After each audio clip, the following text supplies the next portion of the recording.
Okay, now, yes. So this is chapter 1. We will want to introduce to you what industry, because the title of our class is Industry and International Business. So the word industry has been used for so many liberally, casually. It's been used even for activities which are not manufacturing, like banking industry. If you refer to the manufacturing sector, like car manufacturing industry, food manufacturing industry, yes, we can understand this. It's manufacturing, but the word industry today has been used for other, like banking industry. Banking has no factory, and no smoke, no noise. Education industry, insurance industry, tourism industry, whatever, all industries. So what are those? Those are the definition of industry according to business. That's the second one. According to business. For this class, we want to define industry according to economics. So number 1, not number 2. Number 2 is everything. To the extent that I'm not promoting, I'm not saying this is good. To the extent that people use the word industry, sex industry. I just want to mention that can be used for anything. I'm not promoting, it's haram, forbidden. All those illegal. So we want to define. However, before we want to define according to economic sector, we must understand how economic activities are classified. So we take number 1 here. Number 2 will come later. Number 1, how they are classified. There are 3 ways to classify: by each, second way by characteristics, and the third way by types, according to our focus on industry. So let's take number 1, A, by each. So this is by each. There are 10 sectors, 10 main economic activities. 10 main economic activities, these are. So how do I get that? I take from the official statistics of Malaysia at the time. Okay, this is from the book.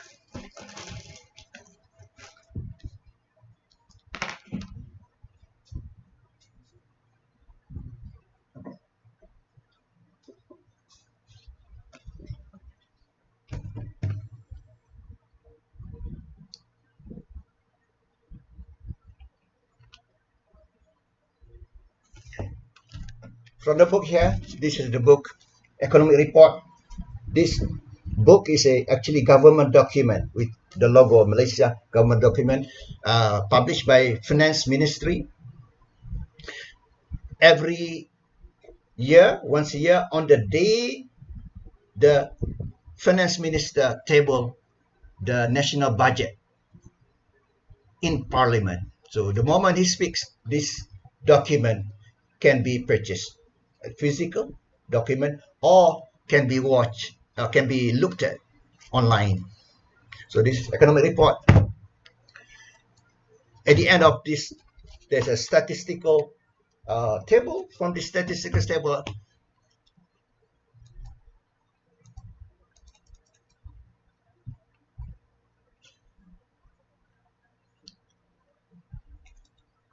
yes, these are the 10. 1, 2, 3, 4, 5, 6, 7, 8, 9, 10.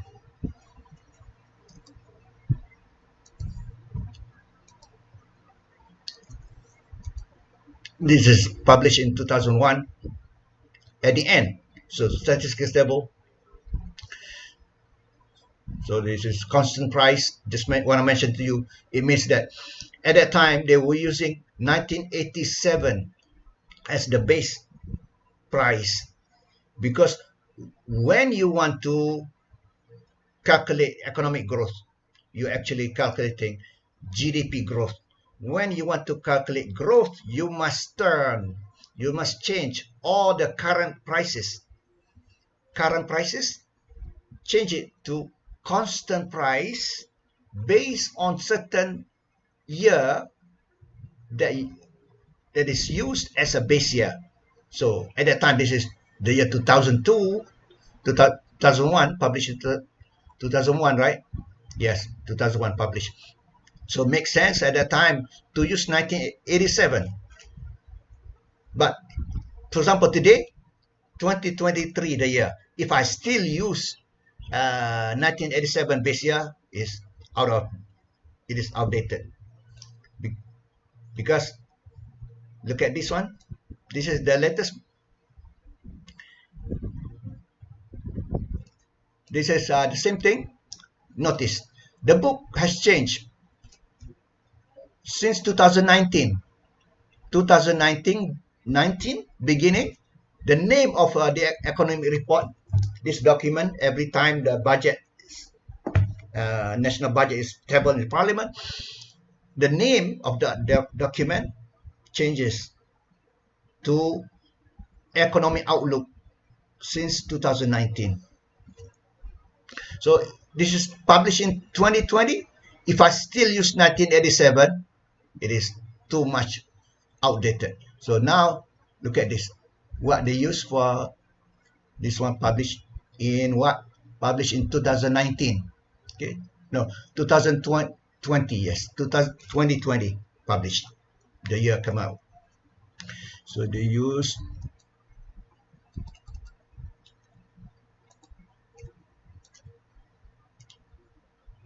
this is just for information only. Okay, you don't have to worry. Just for since I show this, I better share with you. So constant price of 2015, not 1987. That's too old. 2015 means that the GDP deflator, GDP, gross domestic product, deflator index was set at 100 in the year 2015. So 2016, what happened? Maybe, not maybe, let's say 100 2015, 2016, 101. Okay, first, why we change the current price to constant price? To take care of the inflation. You cannot calculate the growth. Your business as well. If you want to calculate your business in real terms, which people, seldom do. But for the country, GDP, yes. Suppose you want to do, okay, my profit this year, my profit last year, 1 million. This year, my profit 1.5. So that's the current price. Maybe inflation was 5%. So that 1.5 million that my profit 1.5 million this year, maybe only 1.2 million after taking care of the inflation.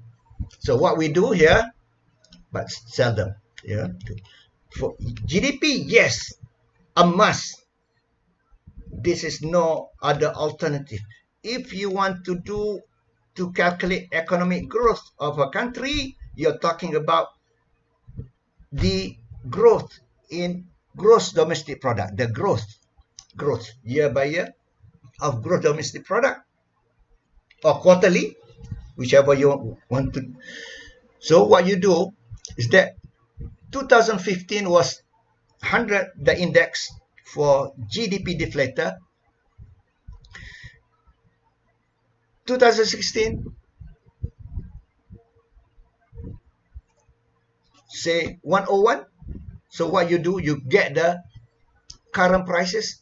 Suppose this is real price, not real price, constant price, 93,977. Okay, suppose 95. just make a story. The current price is 95,000. So 95,000 divided by the index of GDP deflator in the year 2016. Just now I said 101. So 95,000 divided by 101. You will get this 93,977. For example, not true. I'm just making up, okay? 2017. Let's say this is 100,000 current prices. 100,000.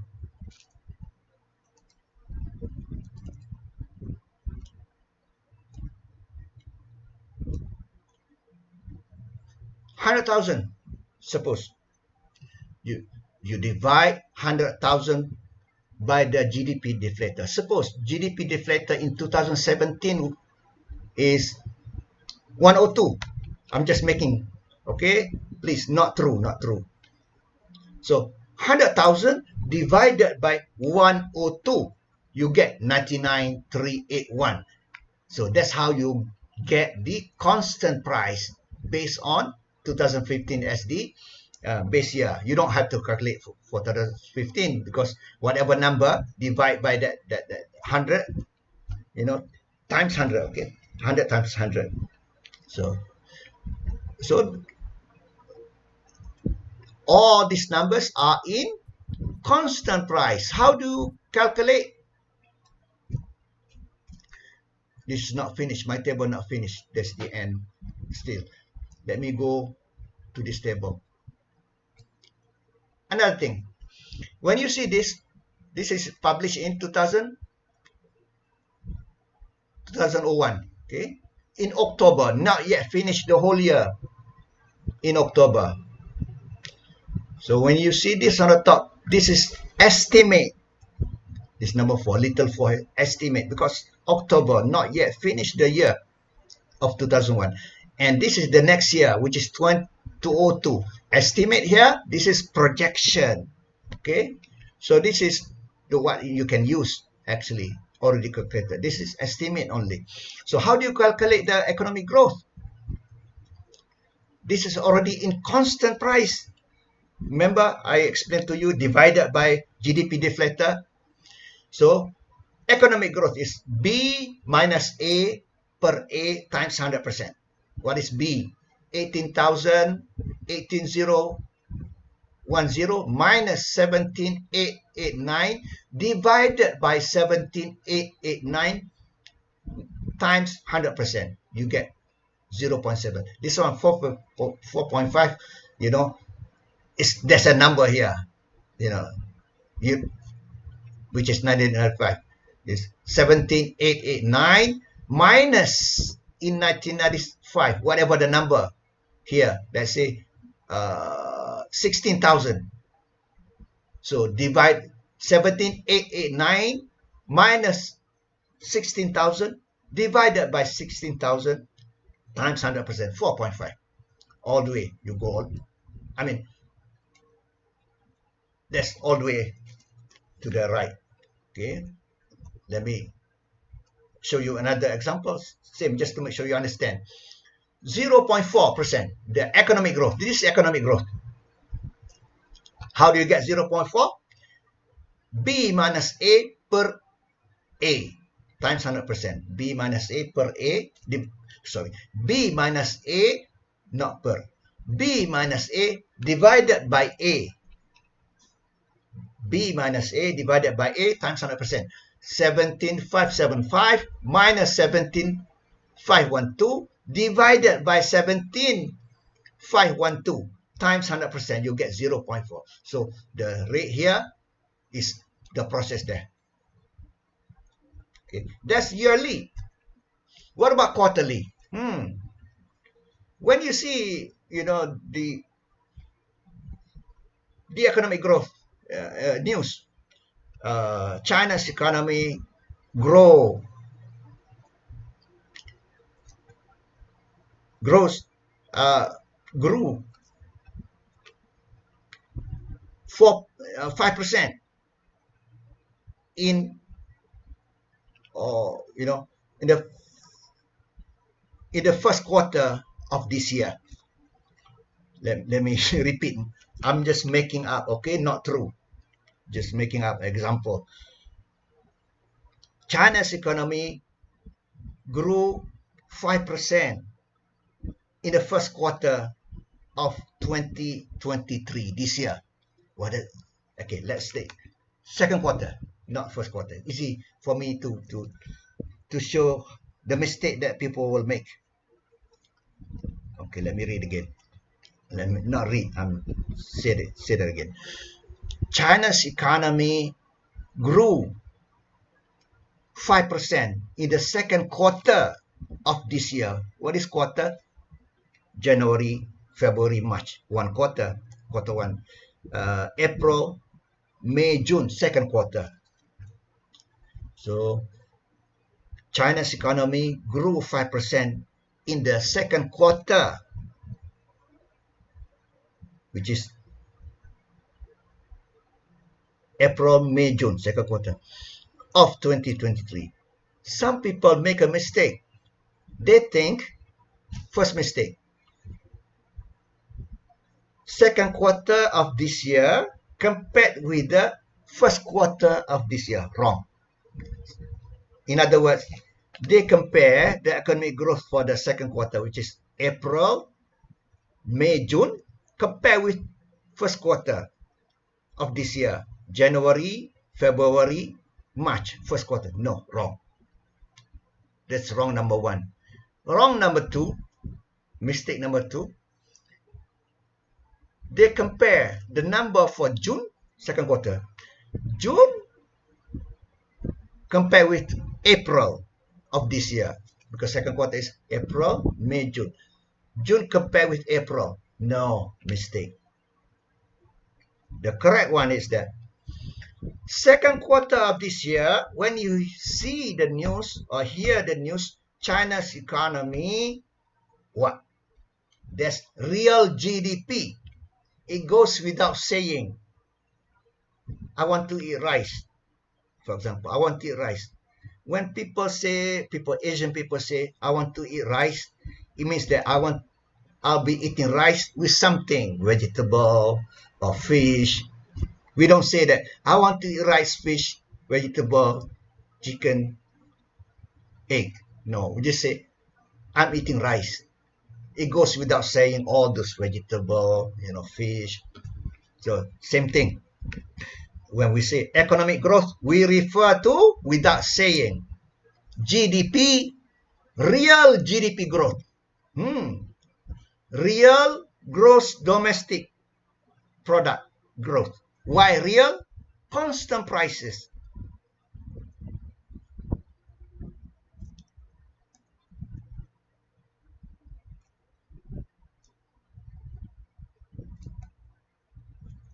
Oh, that's in Malay. Constant prices. Constant prices make it real. I want to emphasize that. Once you change the prices from current to constant and you calculate the growth, we call it real economic growth. But in the news, they don't say real economic growth.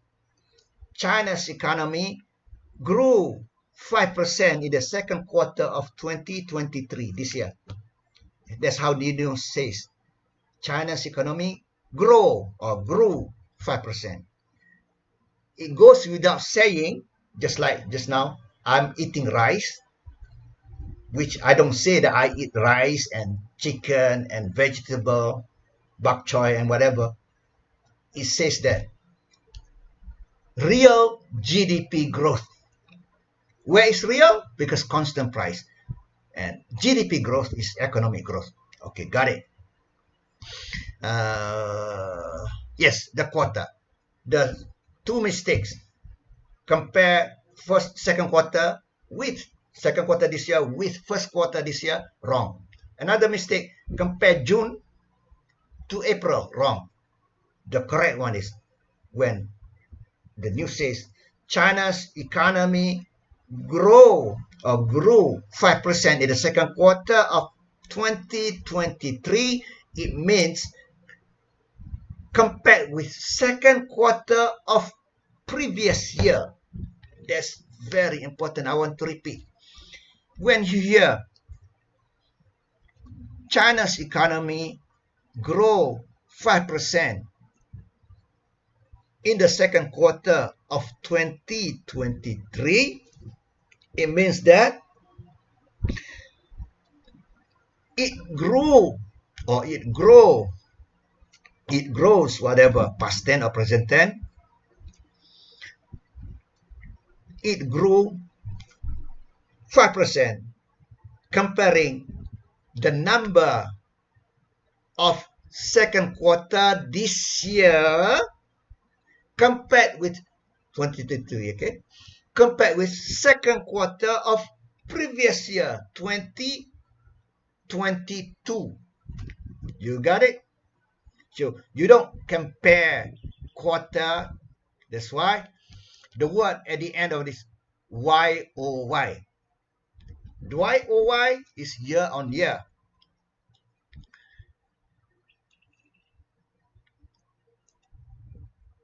This is year on year already.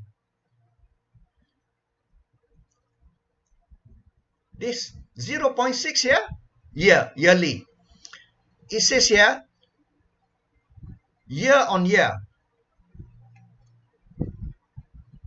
This is agriculture sector. Let's go to GDP. Wow, just now all the sectors, let me finish with this one. All the 10 sectors, how do you calculate GDP? All the 10 sectors minus bank services, like you pay services, you want to do check or bank statement, you pay 5 ringgit, minus that one, and add import duty, and you get GDP at market prices. At market prices, GDP at market prices in constant prices. The name is GDP at market because the emphasis is the market.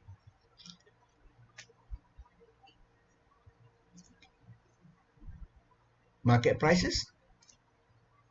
This is too big. Oh.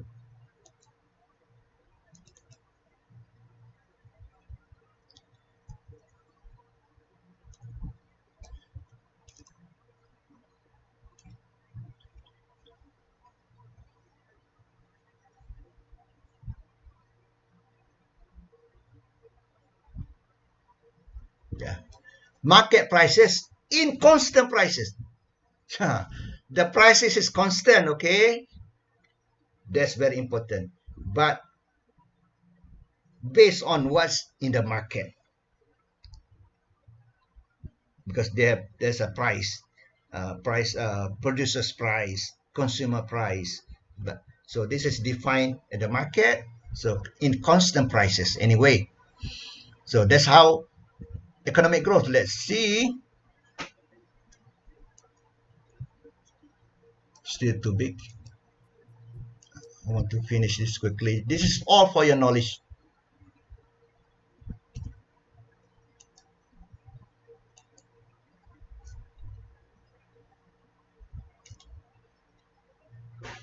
What I'm saying is you don't have to worry about this on your exam. But I think it's my responsibility to share with you how GDP growth is. So this is GDP growth. 7.3 minus 7.4. Wow. This is 1998. You must know. This is very important. For this class, you must know the history that 1998 was the year of the East Asian financial crisis, or financial, also called East Asian monetary crisis or East Asian economic crisis. You can call all those financial, monetary, economic, but it's East Asian, which happened with the Thai baht, the money of Thailand baht dropped in the value, and that drop in the value because of the flight of capital going away from the country, and some say this is because of some allege that because of speculators. And Dr. Mahathir, Prime Minister at the time of Malaysia, he said this is because George Soros, who manipulated the this capital market, the stock market, everything, and money went out, capital went out, so that dropped the ringgit. That monetary crisis that began in Thailand spread to Malaysia, spread to Singapore, spread to the Philippines, spread to Hong Kong, spread to almost all East Asian countries, to Korea, to Japan. I mean, that spread. But the three countries that were affected severely, when I say spread, it only spread. Some countries are, having a little impact. Some countries big impact, but it spread. The big impact: Thailand, Malaysia, Indonesia, Korea. 4 countries. Thailand, Malaysia, Indonesia, and Korea. 4 countries affected. Malaysia, look at this, Malaysia.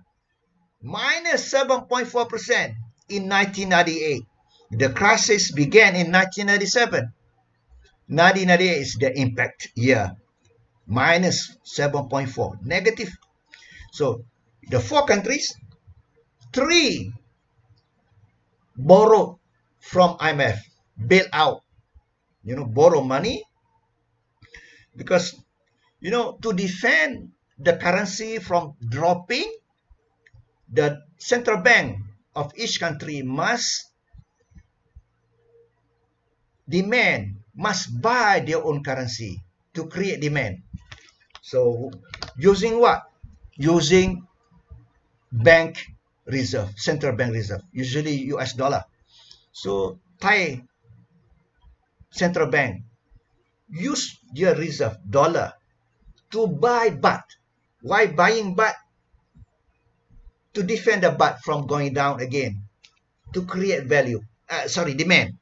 So demand and supply. Okay, when you demand, you purchase the baht, not you. The Central Bank of Thailand, bought or must buy Thai baht to create demand for Thai baht, to prevent Thai baht from going down in value again. Same thing. Bank Negara Malaysia, Central Bank of Malaysia, must purchase ringgit, buy ringgit. What do you use to buy ringgit? Sell dollar, or sell the reserve, use the reserve, central bank reserve, which is dollar. Selling dollar to buy ringgit. Why buying ringgit? To prevent the ringgit from going down, the value. Same thing.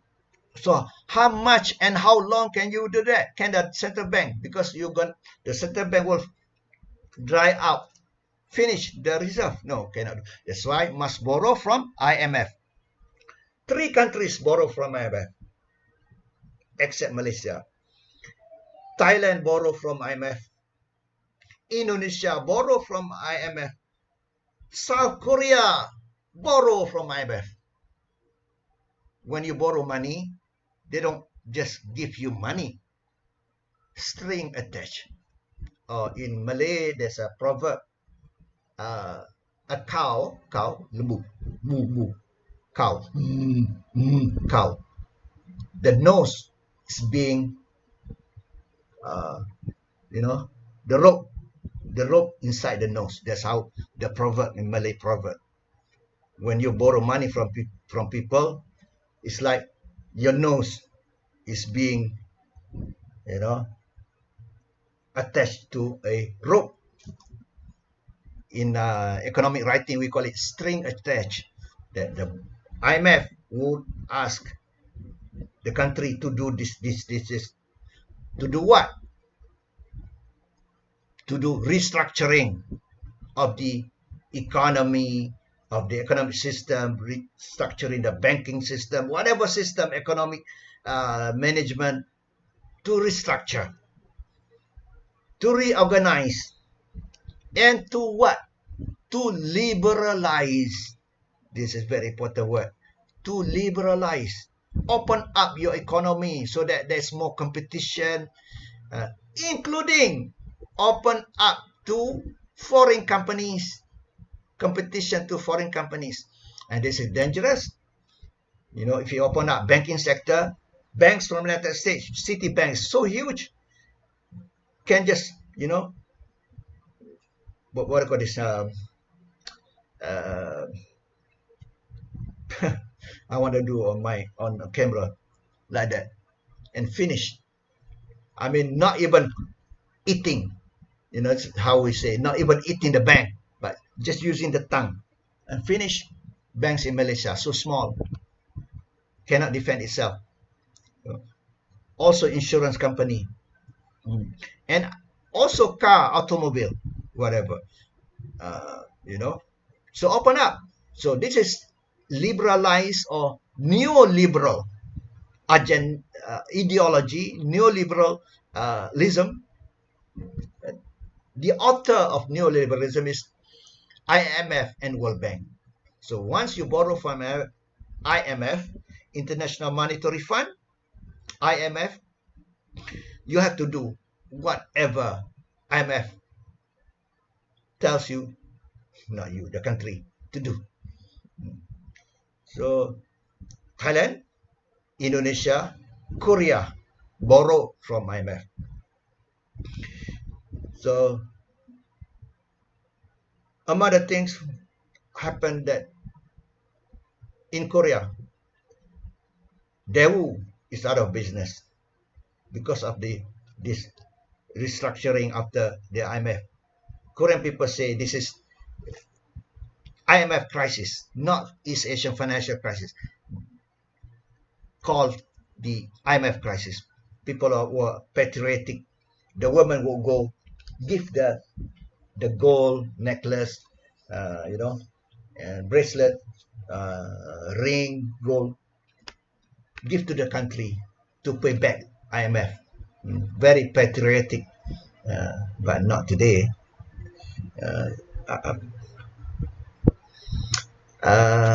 Malaysia, on the other way, Malaysia did the Frank Sinatra way.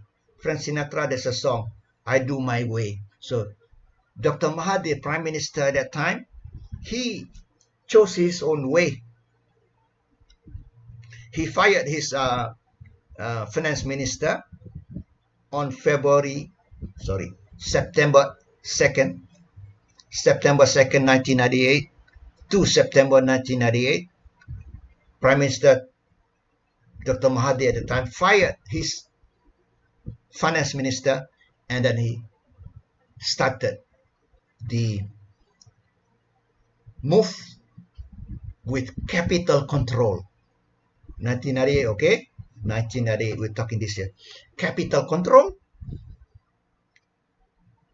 Capital already, or money, hot money, yeah? Why we call hot money?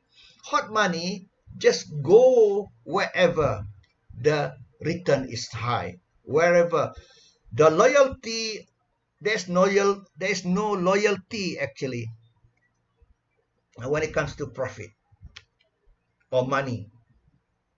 The loyalty of money is profit. Wherever high interest rate, they will go there, the money. And the money, capital that comes in and go out very fast, we call it hot money. Hot money. So Dr. Mahathir did two things. Capital control. Money already in Malaysia, you know, capital money already in Malaysia cannot go out for a certain period.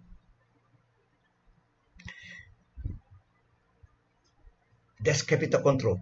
And second, he pegged ringgit Malaysia to the US, to US dollar. He pegging or tagging or attach, so that the ringgit Malaysia, the value is constant, maintained at 3 ringgit 80 cents, 380 for 2 years.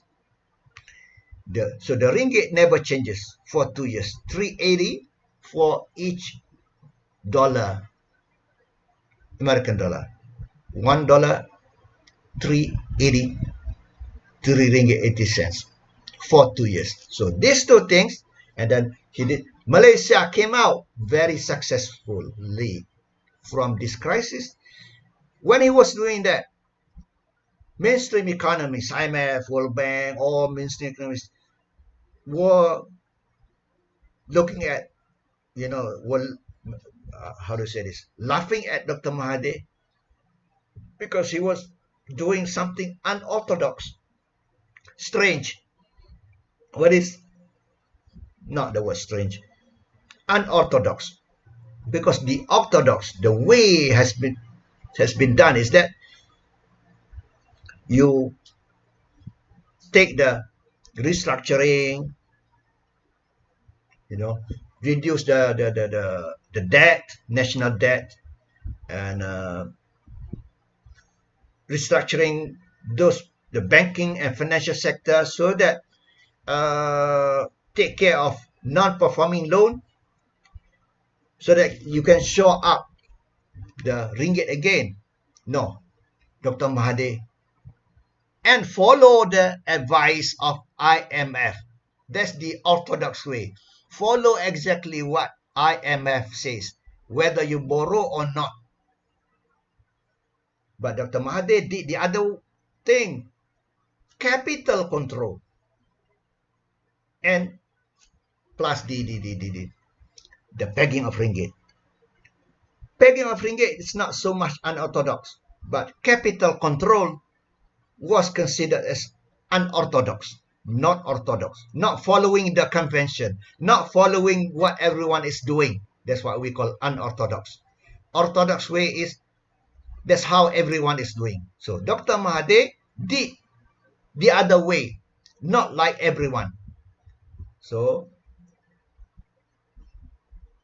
the result was Malaysia came out very successfully from this crisis. 6.1%. This is just the number. But the ringgit came out very nicely to the level it usually was. The national debt has been curtailed. I mean, it was a success. Okay? And now, not now. After that, mainstream economies, even the IMF, beginning to see differently of what Dr. Mahathir did. They say this is IMF was saying like this is something, what do you call this? A success, but it's a special case. I mean, still hiding, not accepting that this is an alternative way of achieving a better result, rather than just following what IMF says, rather than borrowing from IMF. So Malaysia did not suffer because Malaysia did not borrow from IMF. Yes, I forgot to mention the word. Only 3 countries from the 4. I forgot to mention the word that Malaysia did not borrow from IMF. I want to emphasize that. Thailand borrowed from IMF. Indonesia borrowed from IMF. Korea borrowed from IMF. You know, Hyundai, the car, Hyundai and Kia, before the crisis of 1997-98, Kia was a separate company. Hyundai was a separate company. By the ingenuity of the Korean people, the Korean companies, Kia was saved from being, in the hand of non-Koreans. What? Hyundai bought Kia. Hyundai saved Kia from going to foreigners. So now, when you buy a Kia, Kia is actually owned by Hyundai. Because of the crisis of 1997-98, Daewoo, no more Daewoo. The example. There's another bank, Wuri, and then restructuring after that. So, so I went to that. So that's applicable for our second part of this class. No, the second part. Second part of this chapter, which I already speak about when I discuss about IMF. So finish with that, IMF. Yeah, this is yearly. It means that 7.5 minus over the previous year. When you talk about economic growth, 1998, the number is from compared with the previous year. This is yearly. What about quarterly?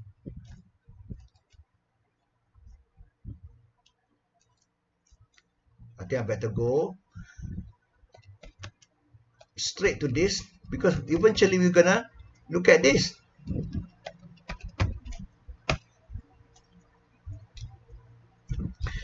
I want to introduce to you World Economic Outlook. This is where you get the data. IMF. World Economic Outlook, these IMF publications. The most important and always the most one, the flagship has been there since, for a long time. Is World Economic Outlook twice. In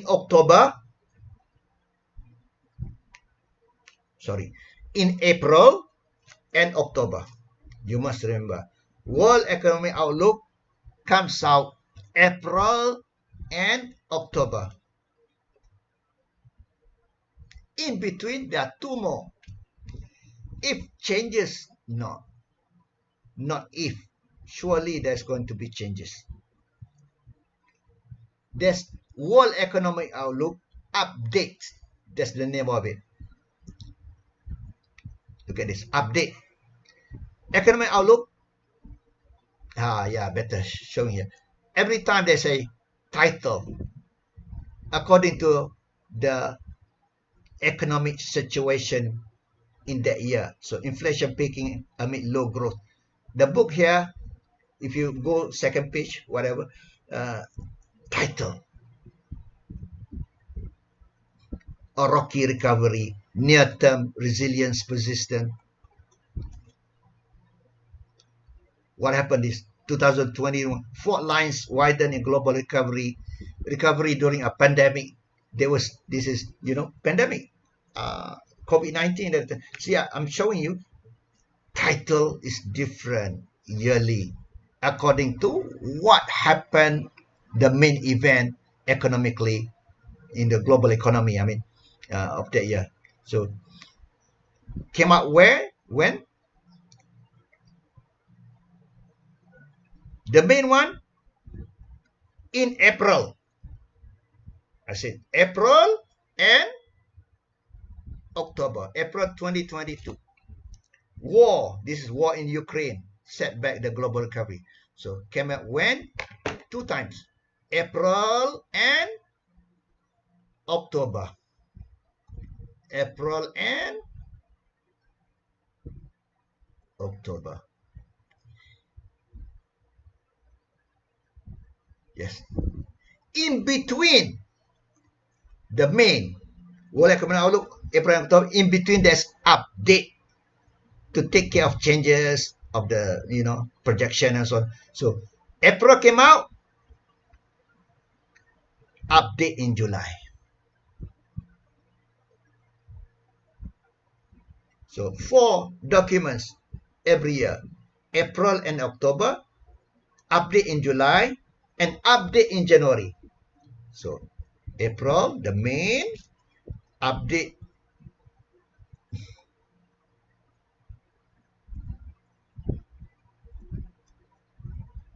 Yes. Sorry, my cursor goes up quickly. April, the main. July is the update. And next is the main, October.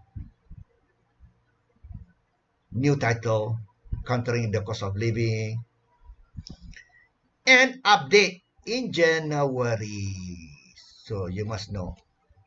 Whole academic outlook, April and October. In between, the updates that will come in July and January. The main is thick, the update is thin only, about, you know, the number of pages less. So let's look at. This is the latest, October 10, 2023. This is the latest. Just this month, about 16 days ago.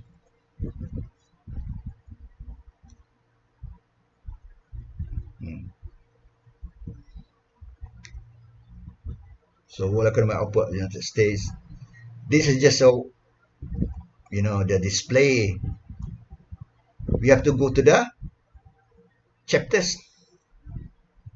See the word real GDP growth. Real means constant prices. Where do you get that? That chapter.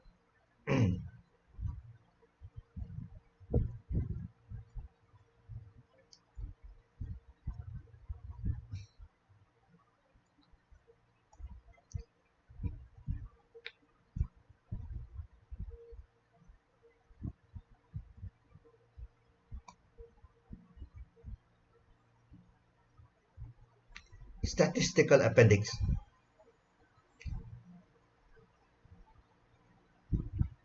Appendix. This key global economic indicators, supplemental global economic indicators. Yes. This is at the end of the book.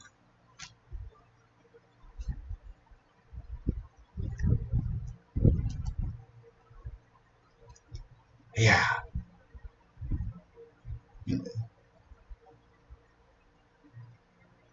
World economy is going to be projected. It's going to be 3%. So 2020 was during pandemic, minus 2.8. This is world economy. Real GDP. You see the word real?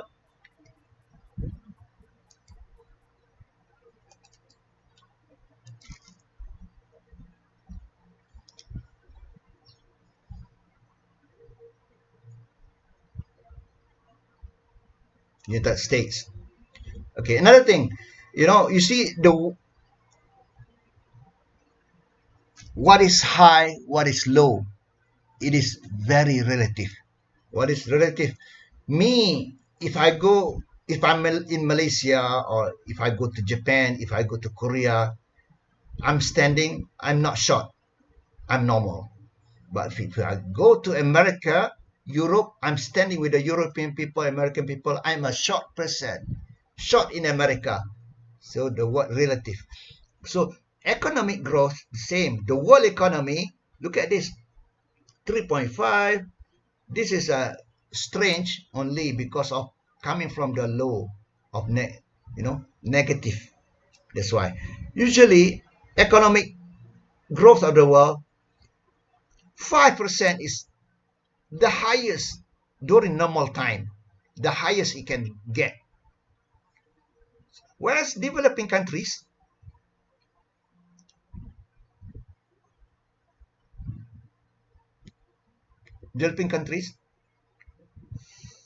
let's 6.6 is good. 3% is low, 2% low.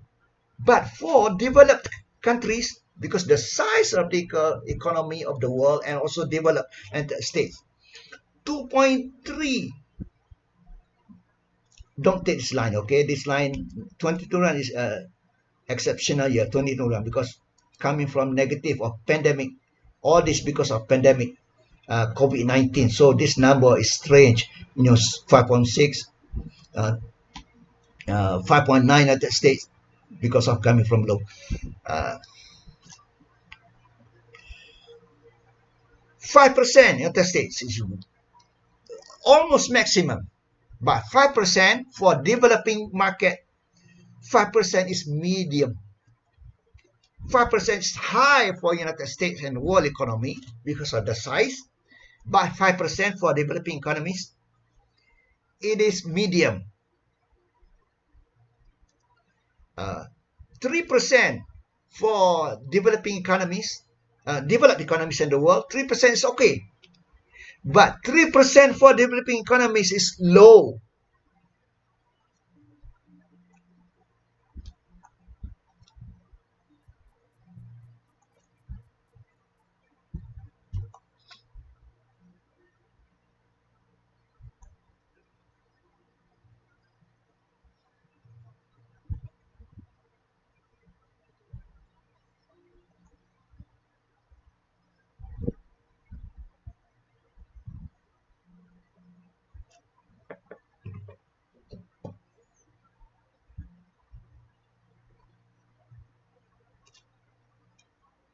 Yeah, China. Look at this, China. On average, 2005 until 2014, 10%. In fact, if other countries were slowing, what makes the world economy was growing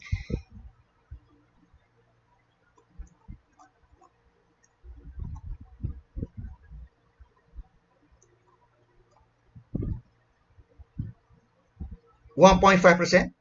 This is real GDP of this advanced economy, the world. Where's the world? Okay, the world. The world was growing 3.9% over the year 2005 until 14, 3.9% on average. This average, okay? You divide by all the numbers, divide by the number of years. You add all the numbers, divide by how many years here. That's average 3.9%. Whereas United States 1.6 only. Euro area 0.5. Japan, yes, Japan. I must talk about it. It's part of the thing that you must know. Since 1990, 1990, we call it the lost decade of Japan. The lost, LOOS, or maybe LOST, lost, the lost decade of Japan. We talk about that in our literature of economic, Since 1990s,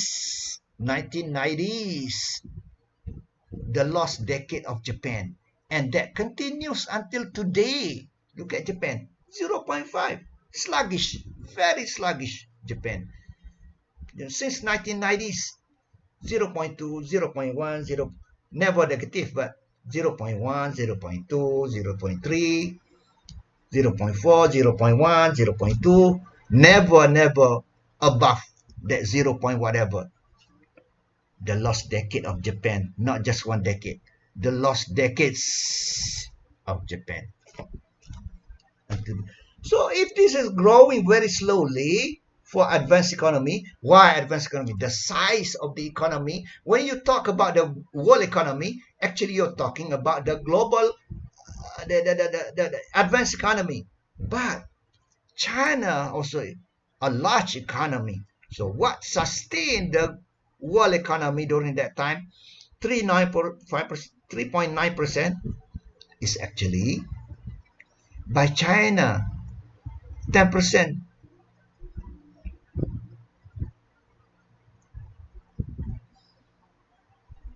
Just now. Okay, 6.9. This is China slowing down.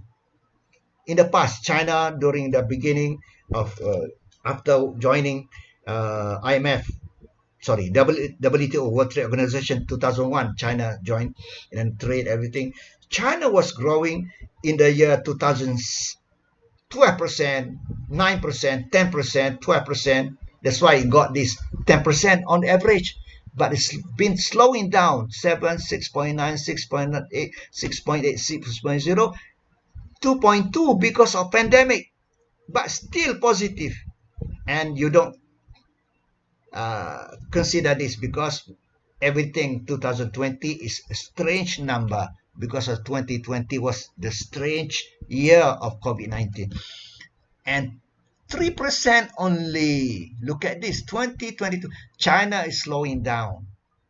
Unlike before in, early 2020s, and 2010s. But lately, 2022 is slowing down. This has been talked about in the literature, even by MF. When I say literature, reports, I mean.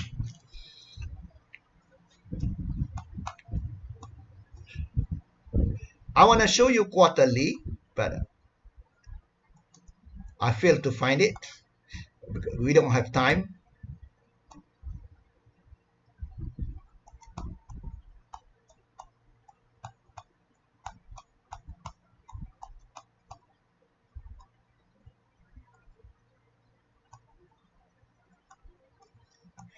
Well, we short of time. Suppose this is first quarter, second quarter, third quarter, fourth quarter. So we make a line here. Suppose, okay.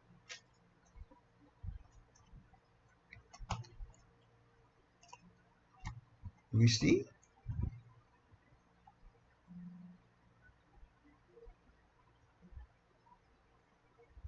All annual. What about quarter? I don't see.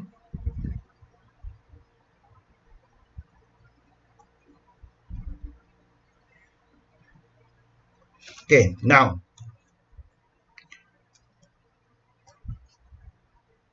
maybe in another file I have to click, which will take time.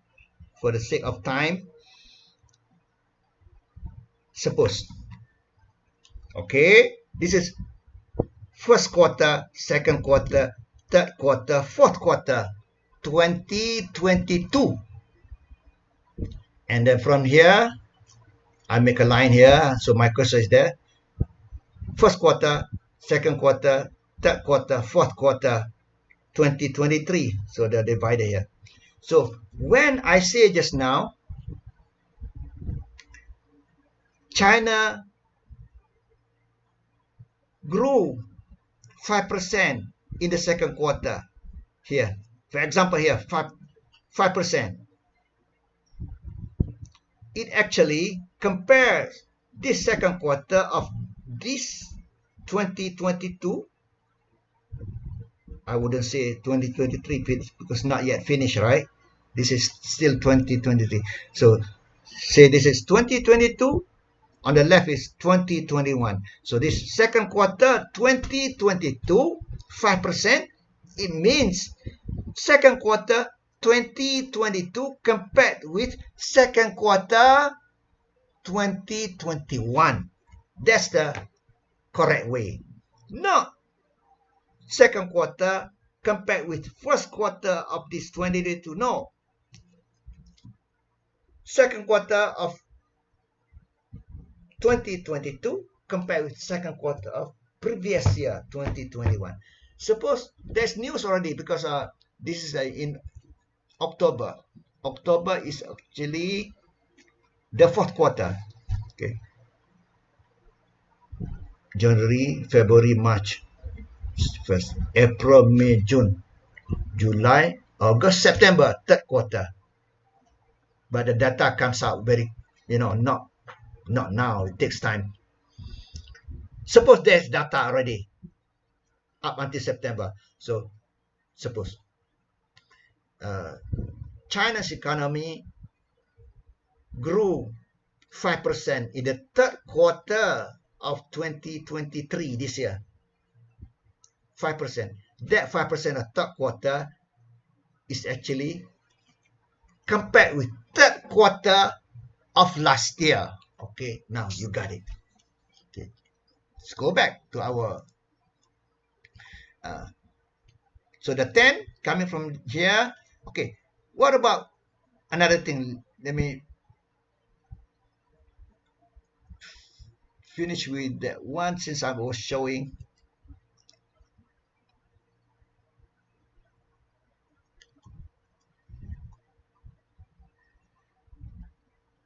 Okay.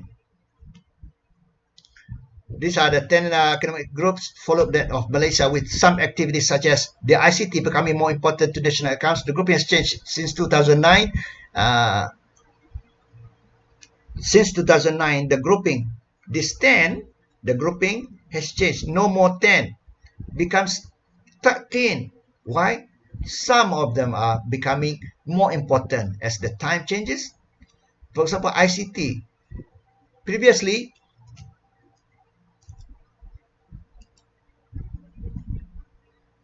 communication here, communication under here put together, but because of the technology now, in this is the era of ICT communication, so we have a separate entry now, becoming a new entry since 2009. Information and communication.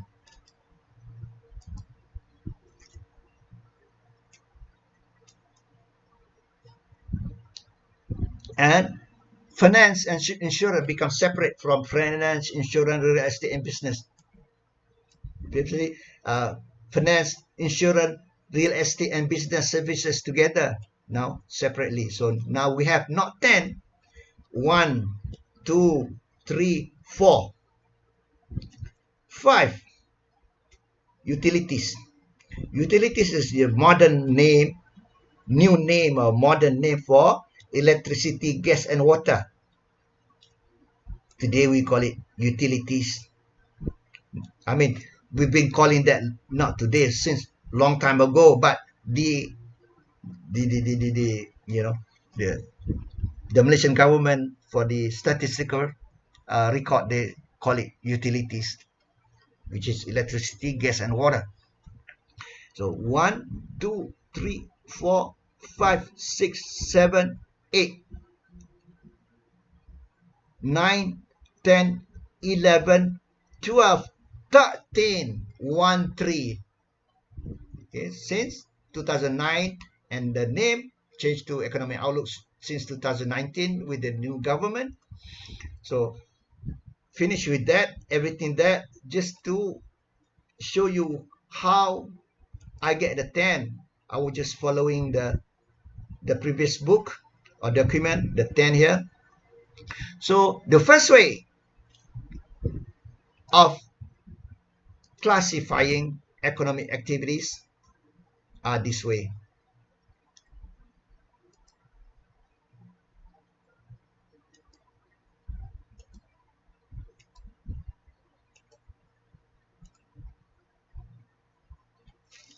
By each main economic activity, each main: agriculture, forestry, fishery, this manufacturing, construction, electricity, gas, and water, transport, and so on, all 10.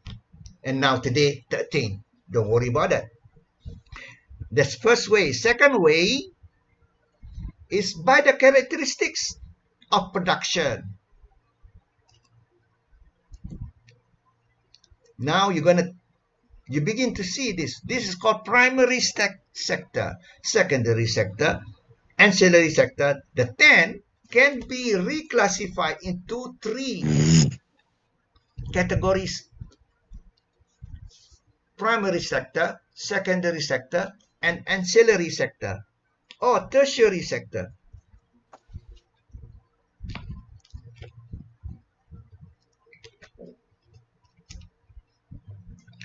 But what is more important is why they are called primary sector, why they are called secondary sector, why they are called ancillary or tertiary, T-E-R-T-I-A, RY. Tertiary sector, because of the characteristics, the nature of production, it is extractive. This is the more important to know. Extractive. Taking out materials from the land, from the seas, and from the surrounding. I typed the word environment, I meant to say surrounding. From the land, agriculture, strawberry, rice, vegetables come from the land. Extract comes out or taking out from the land. Forestry, you get the trees, from trees, you know. Fish, you get from the river or from the sea. So that process, that nature of production, characteristics of production is extractive. Mining also, you get the mineral materials from the land or the sea, oil, tungsten, bauxite, or whatever metal, and quarrying, the rock and stone. So primary sector. Secondary sector, the nature, the characteristic is transformative. It changes. It transforms. In other words, it changes the shape, the condition, the characteristic, the nature of the materials supplied or coming from primary sector. They change it into different form, different shape and form. For example, from the take our faculty FEP, you see the wall of FEP is brick, red brick. Brick is coming from where? From here. You get from soil, very nice and fine soil, put into the shape and burn it at the factory that makes brick. So that factory is manufacturing. Manufacturing changes, transform the shape previously from soil become a brick.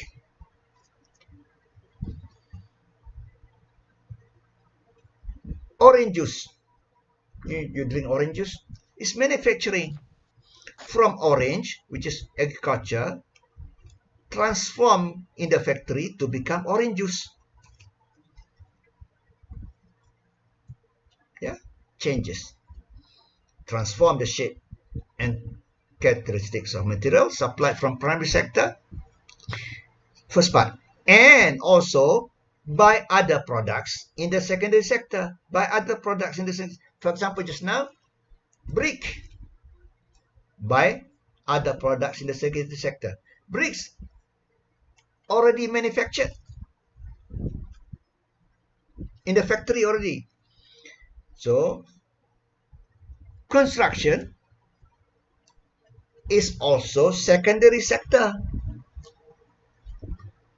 Look at our faculty, the wall again, red brick, you know, you put the brick is coming from the factory that makes the brick. The cement, you know, to build that wall, you need the brick, you need the cement, you need the cement mixed together with sand and water. So there's construction from all those material coming from sand, coming from cement already manufactured from factory that manufacture the cement. Cement come from what? From limestone. Limestone is mining, bring to the factory of making that makes cement. That cement put together with sand become the wall of the Faculty of Economics. Construction also changes the shape of the materials supplied from the primary like sand and also supplied by other products in the secondary like the brick to become another shape, which is the wall of the Faculty of Economics and Management. See, so secondary sector, the characteristics is transformative as a result. We call it secondary sector. Secondary or primary here does not refer to importance. A student I saw in my class, the first day in other class, or sorry, last year, he or she make a presentation, this is not important because secondary sector. What is more important is primary sector, because primary sector is very important. Secondary sector not important because secondary. No, that's not meaning of primary, secondary. It's not about importance or less important. It is about the process, the characteristic of production, extractive, and then after that, transformative. That's how the word secondary later that came after the first one, primary, first one, secondary, second one, transformative. And the rest is ancillary or tertiary. What's the nature of it? The characteristic of production. It is supportive or supporting. Supportive, support. So this tertiary sector or ancillary sector provide services to the primary sector. One. Also provide services to the secondary sector. Two. Also provide services to other economic activities within the ancillary sector, within the sector. So in fact, this tertiary ancillary sector is giving the support or supportive, provide services to all other sectors, including sectors within that sector as well. For example, electricity. No electricity, manufacturing factory cannot operate. You need electricity for factories to run.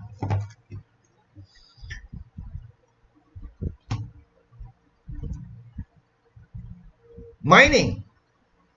You cannot do mining. You need to raise capital. The banks, finance. Even agriculture. You want to start a big agriculture projects. You want to have loan from the bank, and insurance as well.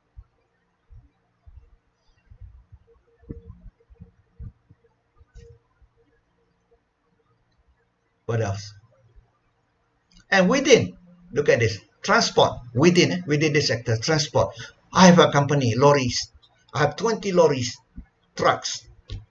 So first I need money from the bank to buy trucks, and also need insurance. Warehouse also, wholesale warehouse, storage. This is wholesale, not wholesale, storage. Warehouse, yeah, warehouse.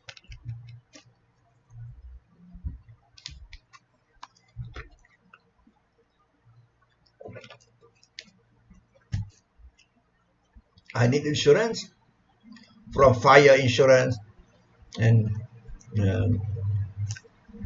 flooding. So this the role of society is supportive. So finish. This is the second way of classifying economic activities. From the 10 of each, 10 now classify into 3 based on characteristics. The third way, this is our focus of our class. It is based on the types of economic activities with our focus on industry. So these are the 4. Finally, this is what we want to learn in our class. Our definition of industry. These are the industries: mining, quarrying, Manufacturing, of course, manufacturing. No doubt about that. Because traditionally, when we talk about industry, we think of factories only. Construction, electricity, gas, and water. So, electricity, gas, and water. Electricity is not simply service. It is an industry. We're going to learn below why. If you notice, from the second way, which is the characteristics, we bring down one. Mining and quarrying, we bring that down. Electricity, gas, and water, we bring, or we still bring up. Instead of services, electricity, instead of services, it is not only services, it's an industry. Here, bring up to here. That mining bring down to here. So we have agriculture sector, industrial sector, our definition of industry here. And these are the purely services. Purely services. Electricity, gas, and water, which is utilities, we bring it up to here as industrial sector. Why the 4? No, because the 4 requires technology. Not only that, the 4 becomes like a mother or the mother of the nation's economy. The mother or the pulse. You know pulse? If you touch here, your heartbeat or your lung is like a pulse. If your lungs stop, no more. So the pulse of the economy, the nation's economy. For example, no electricity. If electricity blackout, just 1 hour blackout in a country, that can cost billions and billions of ringgit of total loss for the whole country. Just 1 hour blackout, because factory stops for 1 hour, production will damage. Let's say just now 1 hour, I want to refrigerator, so maybe 5 hours. What happened? Or 6 hours. What happened to the refrigerators or the fish? My company is a seafood company. I'm a provider of seafood. I'm just making up a story, okay? Just 2 hours of blackout, I lost thousands and thousands of ringgit. It was all my frozen fish. I said seafood just now. All my squid, my fish, all spoiled. So I lost just 3 hours of blackout. I lost a lot of money. For example, electricity is very important. It's the mother of the economy. No electricity, nothing can happen. Our class also cannot have it. Gas and water also. You don't have water, nothing can happen. Factory shut down. Hotel cannot operate. So this industry is a mother of the economy. Manufacturing, of course, is a mother, because of what we're going to learn here. Multiplier effects with backward linkages. Mining, quarrying, all this. Construction also. These are industries. Why? Number 1, they require technology. As far as they becomes the mother of pulse of the nation's economy. Secondly, they require large amount of money capital. To have a mining, you need money capital. You know, oil, drilling to get oil, even quarrying, to get stone.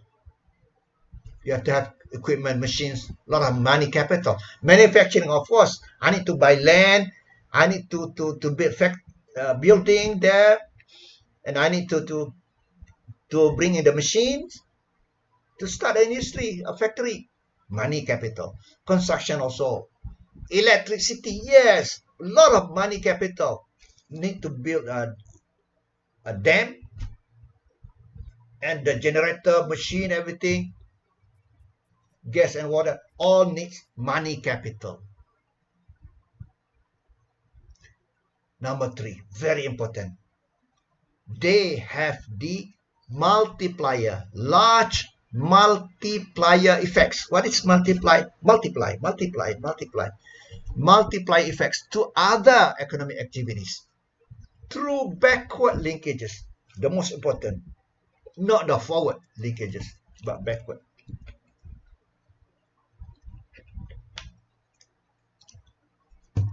So what is backward linkages? The forward is easy to see and not important. Forward, for example, production of cars by Proton Saga or Proton whatever, Malaysia, becomes the police car. That's forward linkages. From Proton becomes a police car in Malaysia. Becomes a UKM cars. Forward linkages. That's not that important. What is more important? Backward linkages. Let's take a car industry. One car, Proton Saga, made in Malaysia, right? No, Proton Saga. Proton, made in Malaysia. Saga is one of the, variant. Proton, made in Malaysia. Of course, now owned by Geely. 51% by Geely. So, each of the Proton sold, it means that 4 tires, right? 5 tires, the spare tire. 5 tires. Theoretically, every time the more Proton are sold, theoretically, the happier the rubber tapper in the village. Rubber, how to get rubber? This rubber tree. There's a knife here. It's not tapping like that. It's not tapping. But we call it rubber tapping or rubber tapper. What is tapping? Like that. No. This is the knife, the tree, rubber tree. Make like that. And the liquid, white liquid rubber flowing from that, knife that you scratch on the tree. Rubber tapper in the village will be happy. Oh, I'm happy. Why happy? Oh, now the price of rubber increases. A Proton is making good sales in Malaysia. Oh, I'm happy.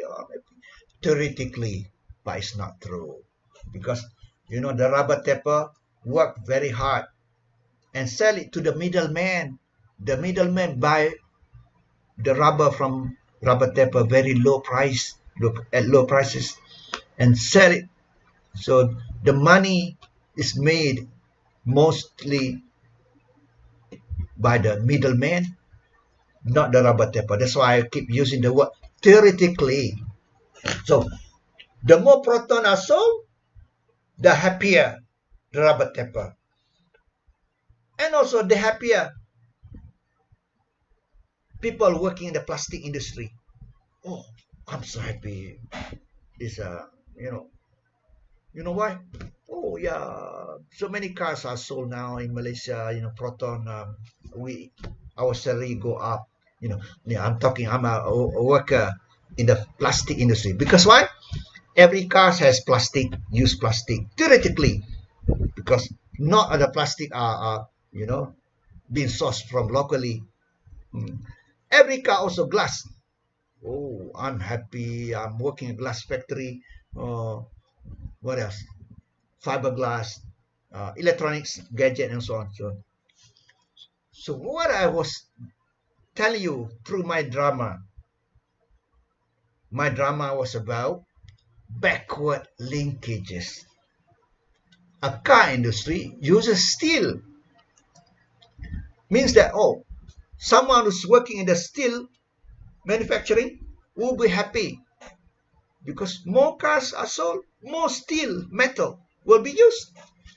So supplied by the sector which uses material by the mining sector, including the mining of the metal. Theoretically, suppose Proton uses steel made in Malaysia, and that steel sourced the metal from the mining in Malaysia. Suppose, so that's how it is. Backward linkages. But of course, when you buy a car, there are so many things. You need to buy insurance. Insurance people will be happy. What else? A car. Rubber, plastic, steel, metal, electronics go inside. Seat. The seat, assume the seat is a textile. I mean, canvas seat. Those working in the textile, or more cloth are being used. Why? For the seat of Proton. What else? Insurance. Car dealer. So that's a backward linkages to other economic activities. So we'll finish.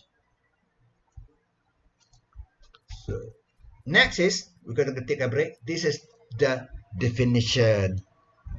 I think I'm going to finish this very quickly, just 1 minute, only for this one before we take a break, because all what we've discussed so far is this.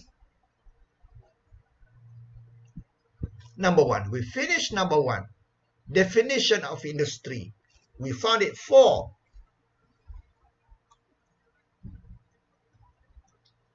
This. Why? Because of this. Technology, capital, multiplier effect, because of backward linkages. We finish with that one. Number 1. Number 2, definition of industry according to business. Very easy. 1 minute, finish.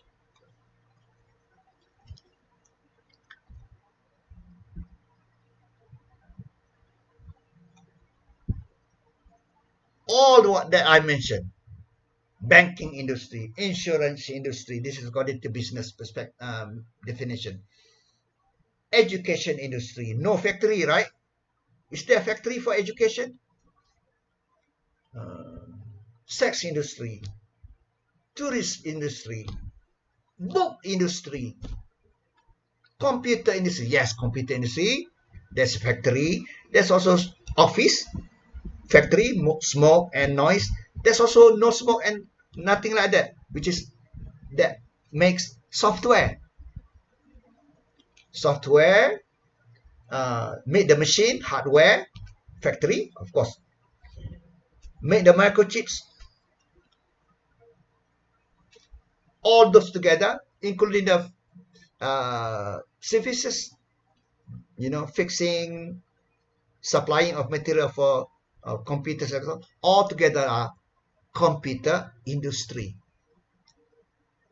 So, what is industry? A group of firms producing the similar product just now, like computer industry, insurance industry, banking industry, financial industry, whatever. So, covers all across economic sectors. Primary, secondary, and tertiary. Primary, having to do with those that to do with production of commodities, not yet processed, agriculture, products, mining, all are called industry. For example, oil industry, forestry, fishery industry. And secondary, this is finished or semi-finished raw materials coming from primary process, manufactured goods, factories, also steel industry. And tertiary, transport industry, communication industry, yeah? ICT, education, tourism, banking, capital, consultancy, all these are industry. So finish. So we take a break. So this is 10:09. We take a break for 4 minutes.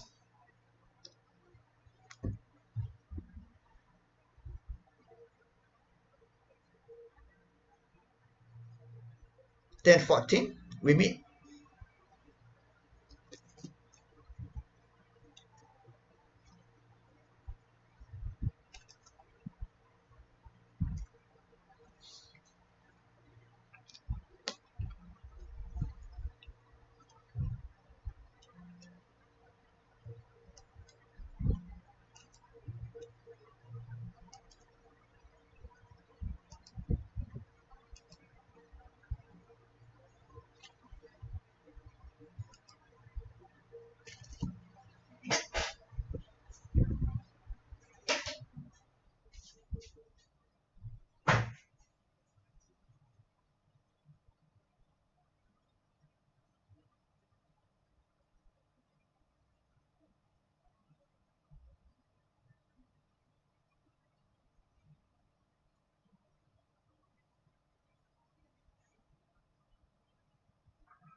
Okay, let's go back.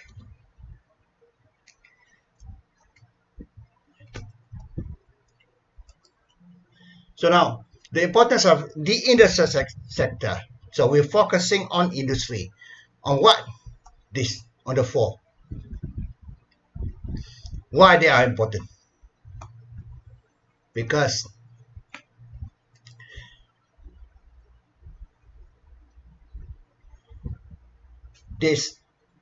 they are basic for domestic needs.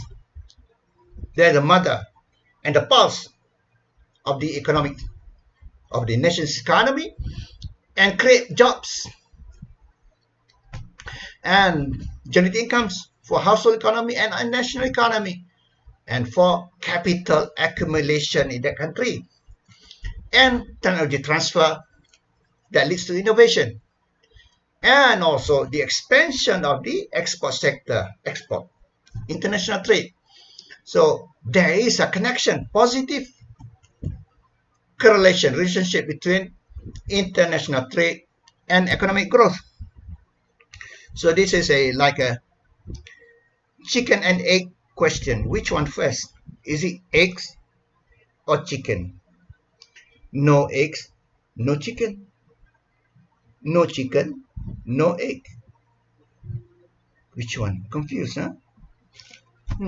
No. If there's no chicken, no egg. Well, if there's no egg, no chicken. Which one?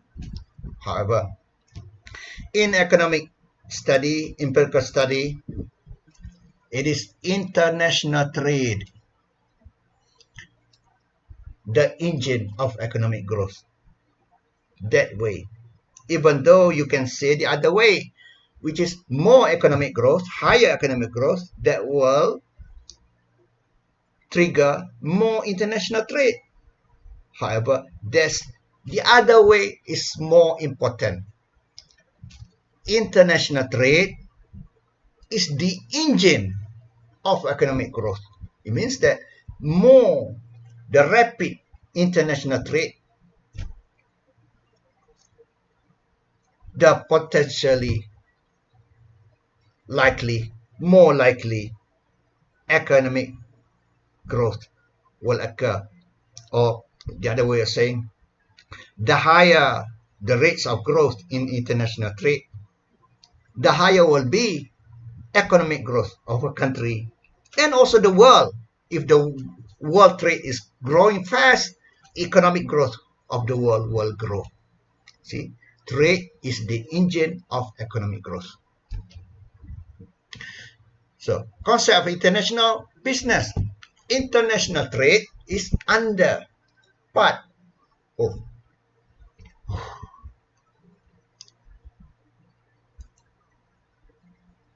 nobody told me.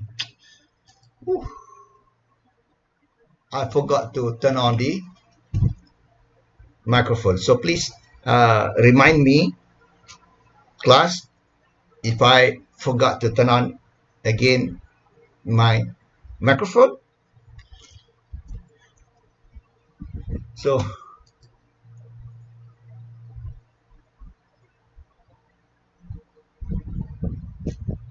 please, next time, so that we don't waste time.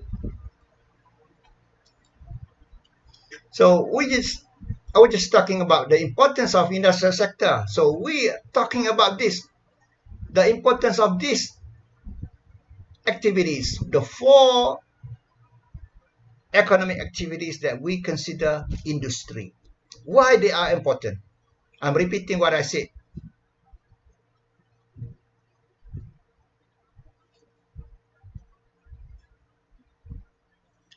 Basic domestic needs. All these activities create jobs, create income for household, create income for the national economy, and capital accumulation in the country, and technology transfer that leads to innovation, expansion of the export sector, and international trade. Here is a question of chicken and egg. I'm repeating the same thing. Chicken, egg. Which one? No egg, no chicken. No chicken, no eggs. Well, no egg, no chicken. Which one? Oh, according to economic study, empirical study, this way. Trade, international trade is the engine of economic growth. The higher the rate of international trade, the higher will be economic growth. Now, the concept of international business, our topic, industry, finish, we define. International business, our second part of the name of our course. International business is the bigger umbrella. Under there, international trade is part and parcel under the bigger umbrella, international business. So all commercial transactions are international business. All commercial transactions that cross border, international business, which can be export and import. So import, export, that's another one.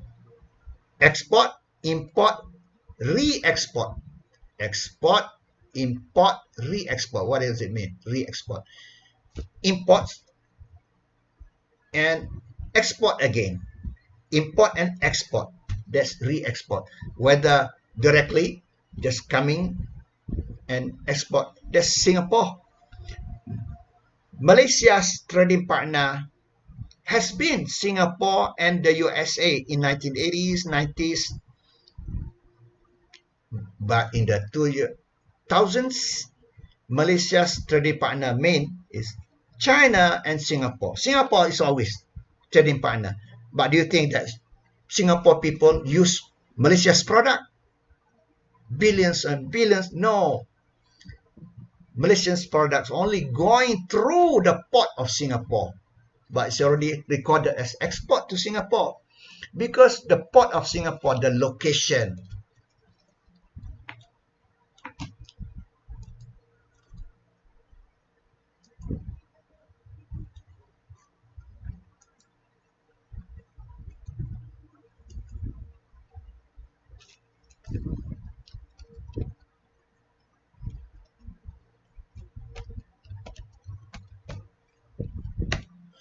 can someone tell me that you can see this Google map?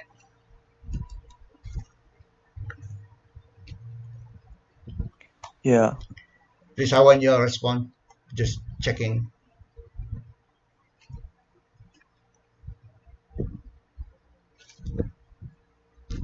Google map.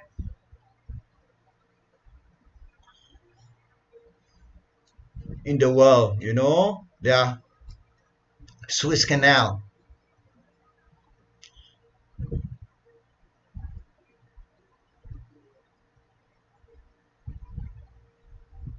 Yes.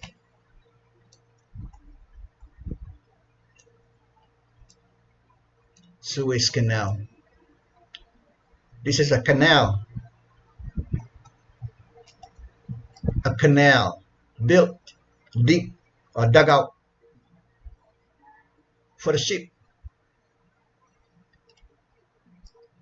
to make the distance shorter. This is a canal.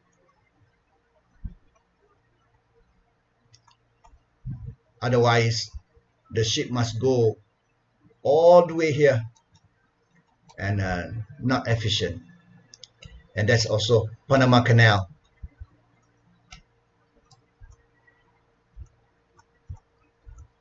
Panama Canal.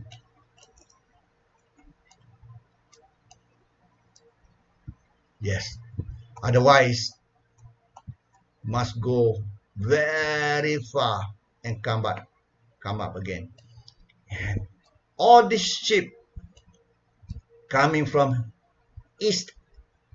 west to east, east to west, must go through this, the Straits of Malacca, and eventually stop here at Singapore. Must. So Singapore, what is Singapore today? Only because of that. The starting point, I mean. Singapore has the natural locational advantage that ships, all of them, must go through this. And that's why Singapore started as a very important port, port ships. From that, port has become the mother. Shipping industry, shipping sector became the mother of Singapore's economy. There was talk in the past, in 1960s, 70s, to dig a canal here in Thailand, southern Thailand, to dig here, dig a canal.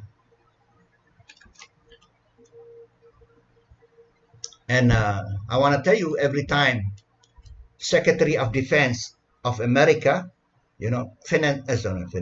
Defense Minister here in this country or other countries, they call it Defense Minister.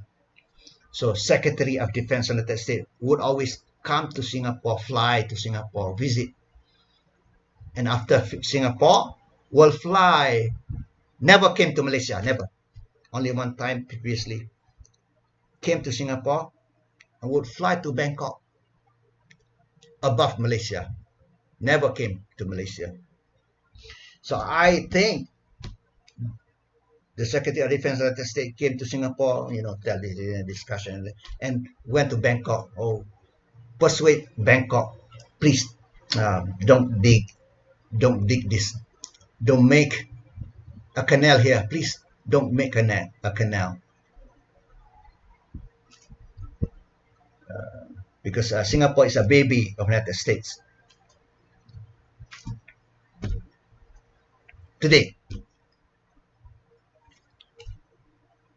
So, suppose, but this year, if you follow the news, there has been talk, whether true or not, a rumor or what, but it's been in the news. China is proposing to Thailand to finance the making of a canal here. Suppose 30 years ago or 40 years ago, suppose in 1970, okay, suppose Thailand dig a canal here. Suppose 65 or 70, Thailand made a canal here. Today, Singapore would be nothing. I'm repeating. If there was a canal here, Singapore today would be nothing, because no ships will go to Singapore.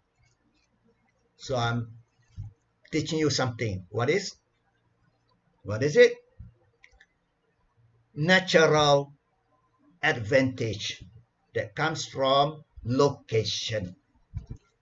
That makes what Singapore today. Okay, let's go back to our lecture notes. So, in Singapore, if we talk about international trade, there's import, export, and the third one, re-export.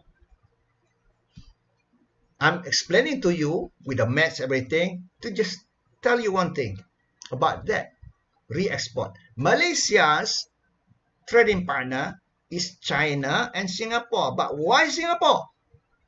Only because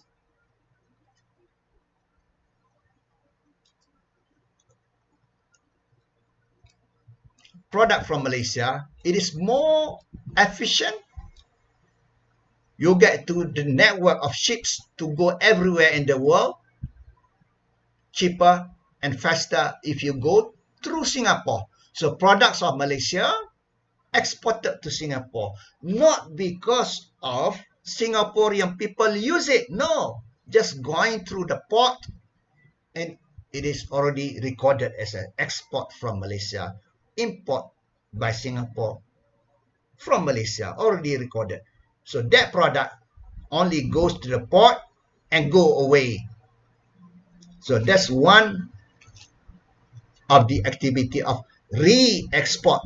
The other one is the entrepot thing, which is product will come in and will be done some processing to it, to the product, processed and then export.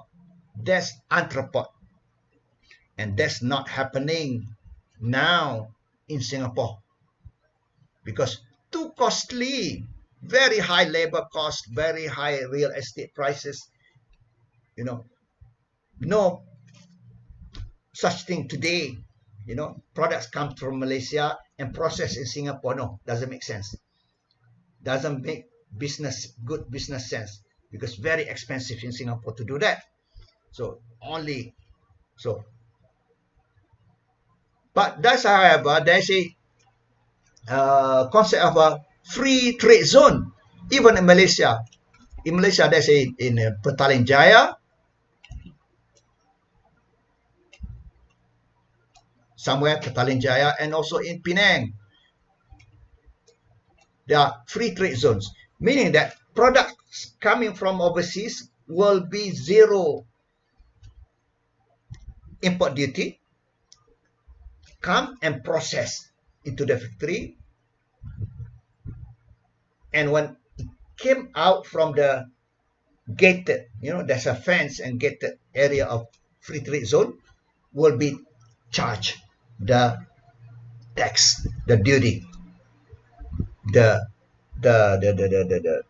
import duty, the delayed, so-called delayed import duty will be charged later when it comes out from the free trade zone area.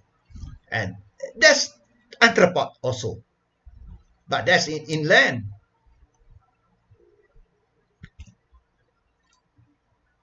Okay. Now,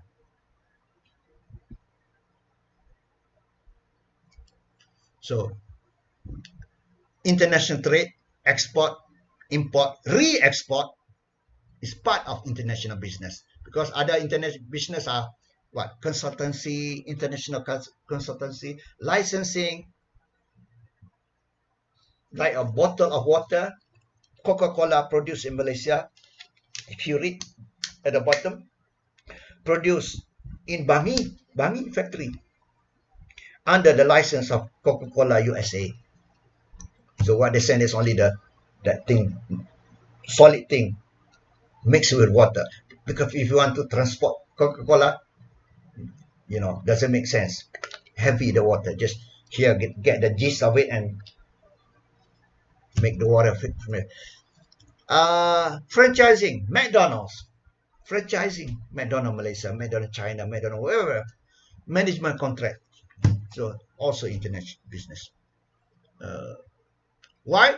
You get a lower average cost, economies of scale. You know, what is average cost? You have fixed cost plus variable cost. That's total cost. Total cost divided by quantity produced. So fixed cost, what? Fixed cost. To build a factory, you need land, the building, the machine. These are the fixed costs. Variable cost would be how many inputs you need. Inputs, physical input and labor input. That depends on how many quantity you want to produce. Fixed cost plus variable cost, which is total cost, divided by quantity produced. That's average cost. By having economies of scale, you can reduce the average cost. The curve like this, going down and like a bowl. Can bring it down. So global markets, bigger, production can be executed faster and cheaper. Because global, you can produce in Vietnam, your factory there, and so on. Firms can improve their competitiveness through what? Product development, large source of capital, better management, reduce competition and political risk, because you have factories here and there in this country, the other country, and also to overcome or reduce trade barriers. In 1980s, United States blame Japan for all the trouble. United States at that time had twin deficit, trade deficit and fiscal deficit. Fiscal, government spend more than it earns. So the trade deficit, United States blame on Japan. Nowadays, trade deficit, United States blame on China. So let's go back to 1980s. So what happened? Blame on, because of you, Toyota, because of you, Honda. So as a result, Honda went to the United States, to Ohio, open a factory, Honda factory in Ohio. Toyota went to Tennessee, United States, open a factory to produce Toyota car in United States. That's how to overcome trade barriers. So why are you complaining? This is made in USA Toyota. This is made in USA Honda. So these are the indicators of Malaysia as a small open economy, very, very dependent on international trade. Look at this. In 2005, 134% import and export total divided by GDP of Malaysia. 134% of GDP, see, very dependent on international trade. That's export. 134% of GDP. So now we finish all those. This is the second part of our lesson for this chapter. Trends in international business and international trade. Long time ago and now. This is the second part.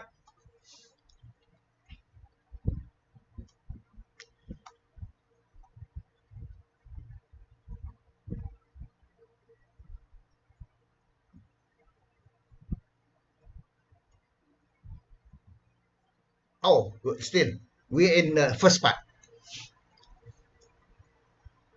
Still dealing with industry. Not yet trend. All about industry. First part.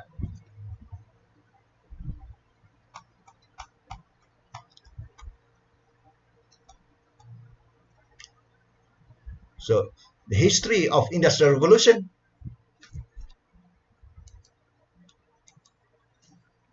Now, famous one. Now, today, fourth Industrial Revolution. But before the fourth, the first, second, and third. The first happened in England based on invention. Products get invented.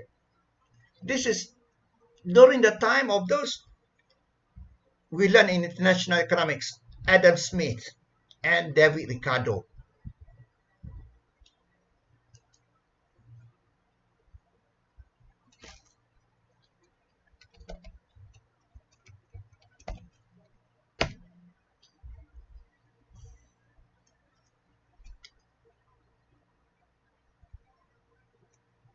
The father of modern economics. 1776 is the book, The Wealth of Nations.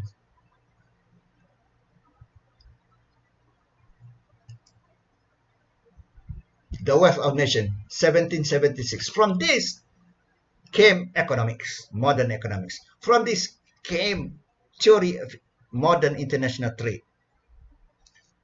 which is specialization. The key word is specialization. Countries specialize the production and export based on absolute advantage. Adam Smith. Ricardo.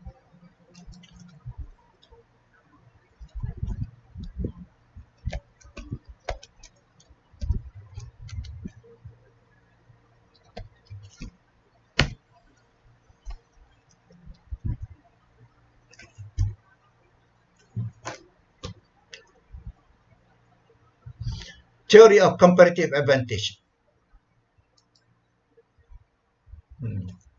From the book, The Political Economy of Taxation, somewhere here.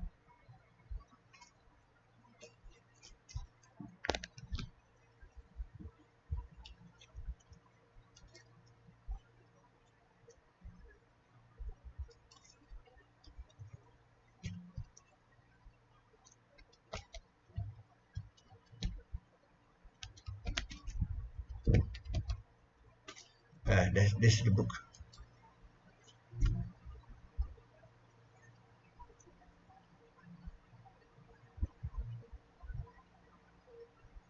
(1817) the book. So specialization, again, specialization based on comparative advantage. So because of this specialization, it creates efficiency, and it leads also to innovation and ingenuity. So that will lead to what we see in our class, that creativity that comes from specialization, that you focus on one product, that you do the best, you produce and you export, and buy product you cannot do. That will create invention that happened in England during that time. Okay, based on invention. And then second industrial revolution. And notice that here there is already division of labor. Country A, more efficient in textile. All the laborers in that country A will be working in the factory to make textile. Country B, more efficient in wheat production, wheat, to make bread, wheat. All the laborers in country B will be working in the wheat field or farm. So division of labor already, because we're going to learn in the third industrial revolution, there's new division of labor after the first one. The second, okay, what is revolution? Revolution is something that the change has very profound, important change, profound, big impact on the way people do things. Something that change that never happens to other things, something that changes without any major impact is not revolution. Revolution is something that changes, which creates something, the big impact on the way people do things. That's revolution. Whether it comes early, fast, or not, that's another story. Because, for example, there was a revolution in Eastern Europe in 1989.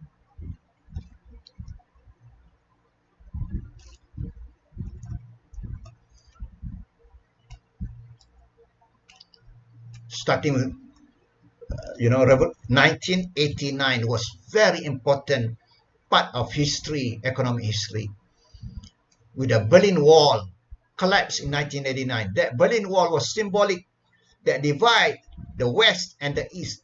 The West is politically Western democracy, economically Western market-based, market-oriented. Eastern Europe is politically communist and dictatorship, economically socialist.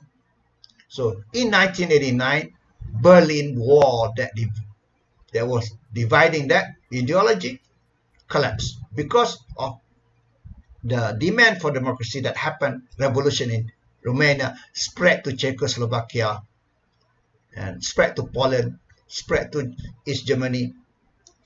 So the dictator was killed here, and here dictator was deposed, chased away.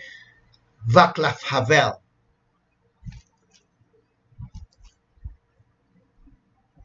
Czechoslovakia.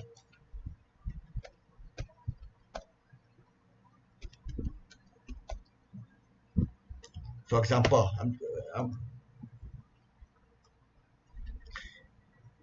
he say,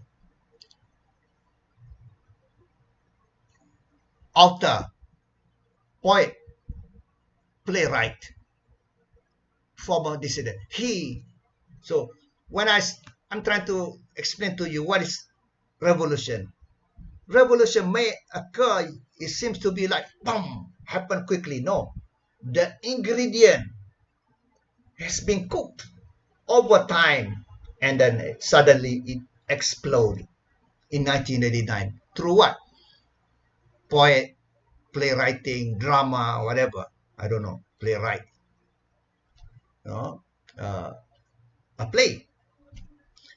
So Czechoslovakia, he became the first president. Well, he became the last president of Czechoslovakia. After the dictator ran away, he became the president, and eventually the country, after independence, became two, Czech Republic and Slovakia. And 1990, Germany, East and West Germany became one, united. And in Poland, this is the port of Gdansk, the trade union leader, Lech Walesa, no time to show, became the president. And at the same time, this spread to other parts of Eastern Europe, including the Soviet Union. You know, they compare them with so-called East Asianese, which come up later in what this East Asianese. Oh, East Asianese, Korea, Asianese at that time, newly industrializing economies. They compare how these people over there in Korea can eat. We here no bread, nothing to eat. So one by one, the republic in the Soviet Union, Estonia, Latvia, Lithuania, Belarus, Ukraine, Moldova, Georgia, and Armenia, Azerbaijan, all these Tantan, these are the Islamic Republic in the Soviet Union, Kazakhstan, Turkmenistan, Uzbekistan, Tajikistan, Kyrgyzstan, declare independent. So by 1991, because of this man, last one I want to show, Gorbachev.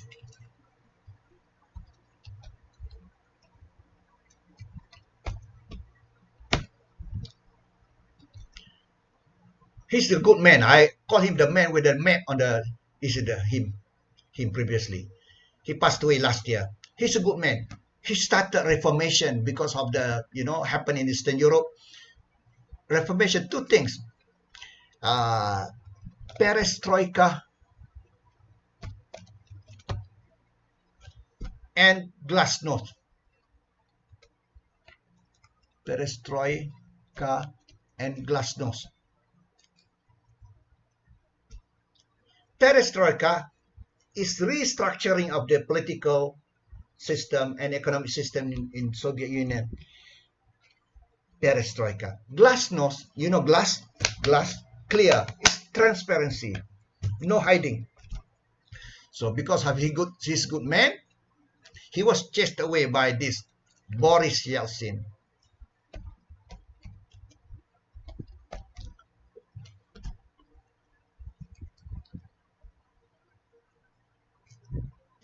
He chased away. So Gorbachev was the last president or chairman of Soviet Union, and 1991 Soviet Union break up. No more Soviet Union. That's Russia. So he's the first president of Russia. And as a result, that symbolizes also the end of Cold War Cold War happened in 1945, end of World War II, finished with 1991 with the collapse of Soviet Union. What is Cold War? The war already ended, but the war is still happening through the proxies. Proxies happen in Latin America, here in Nicaragua, Guatemala, all this happens somewhere. USA and USA and Soviet Union not fighting. These people are fighting under the influence of Soviet Union and under the influence of United States. Proxy war and also kidnapping by CIA, kidnapping by KGB of of agents. So end of Cold War. So happened. This second industrial revolution happened in Germany and later USA through innovation, because there's a saying, we should not invent the wheel twice. Wheel, something that round wheel. Okay, another thing. What is revolution? The important thing is that revolution, industrial revolution, is the shift from before using the human power. When you want to move heavy stuff, long time ago you put the tree at the bottom and the rolling like this. That's the wheel invented. So we should not. So, and the wheel of the real revolution is invented. The wheel. So the first industrial revolution refers to the shift away from using human power, human power to machine power. That's the first industrial revolution, through the invention of wheels, machine, and so on. Second industrial revolution is based on innovation to improve upon those that happened in Germany and later on in USA through the migration. People move from Germany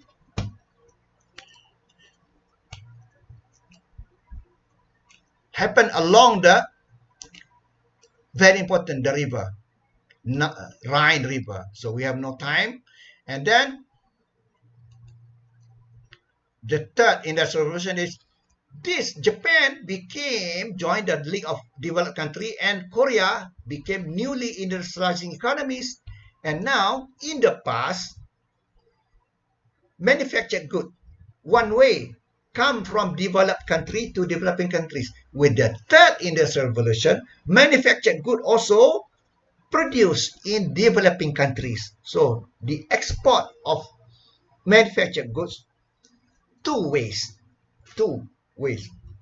coming from developed countries to developing countries, and also developing countries. Some developing countries like Korea at that time export also manufactured goods, two ways. So a new international division of labor, new, because I mentioned division of labor, country A, country B. Now countries like Korea, also the labor not only in agriculture but also in industrial sector. So the new international division of labor. And then we have a fourth industrial revolution based on digital economy. And this is nice summary of all those. That's all going to be in next lecture. So hopefully we can have it at DK5. Now finished. Please stop the recording because we don't want to make the video long unnecessarily. Stop the recording, please. No more class, finish. So QR code I'm sharing now for you for attendance.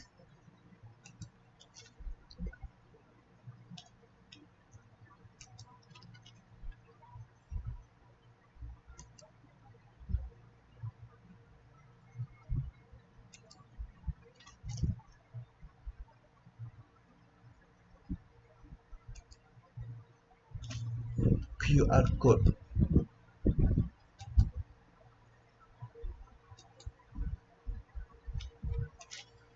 Okay, thank you for coming. Please sign in your attendance.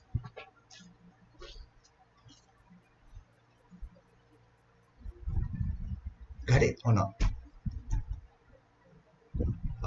Okay.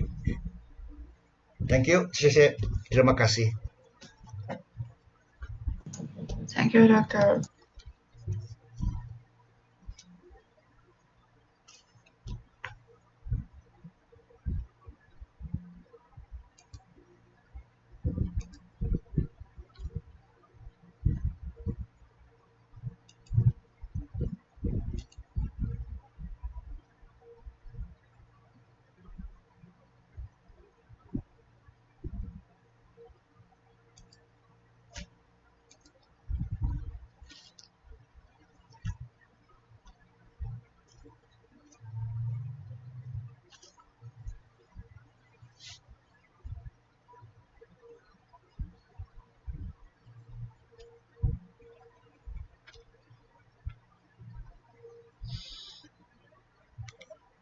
Everyone, please join the Telegram because I'm in the Telegram. I'm gonna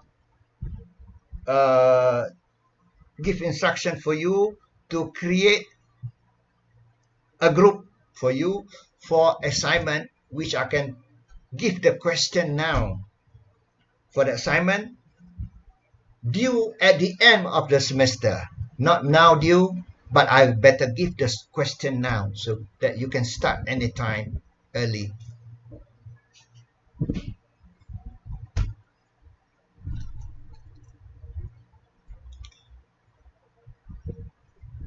So make sure everyone in the Telegram. That's where we communicate.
So everyone okay? You can scan? I'm checking whether everyone can scan or not.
Oh, I did.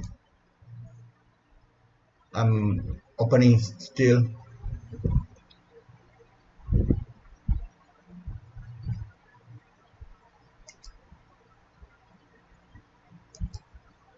Oh,